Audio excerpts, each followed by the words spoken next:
Friends, கம்பு பணியாரம் பண்ணுறதுக்கு இந்த கப்பில் 2 கப் அளவு அரிசி, 2 கப் கம்பு, 1/2 கப் உளுந்து, 2 டீஸ்பூன் வெந்தயத்தை ஓவர் நைட் ஊற வச்சு எடுத்திருக்கேன்.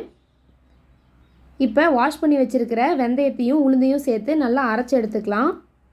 இப்போ இதை ஒரு பாத்திரத்துக்கு மாற்றிடலாம். அடுத்த நம்ம ஊற வச்சுருக்கிற அரிசியை சேர்த்துக்கலாம்.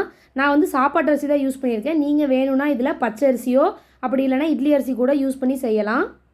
இப்போ இதையும் அரைச்சி அதில் சேர்த்துக்கலாம். அடுத்தா ஊற வச்ச கம்பை மிக்ஸி ஜாரில் சேர்த்துட்டு இது கூட 2 கொத்து கருவேப்பிலையில் 2 டீஸ்பூன் சீரகம், ஒரு 10 சின்ன வெங்காயத்தை சேர்த்து நல்லா அரைச்சி எடுத்துக்கோங்க. இது நல்லா அரைச்சதுக்கப்புறம் ஓப்பன் பண்ணி பார்த்தீங்கன்னா நல்ல மணமாக இருக்கும்.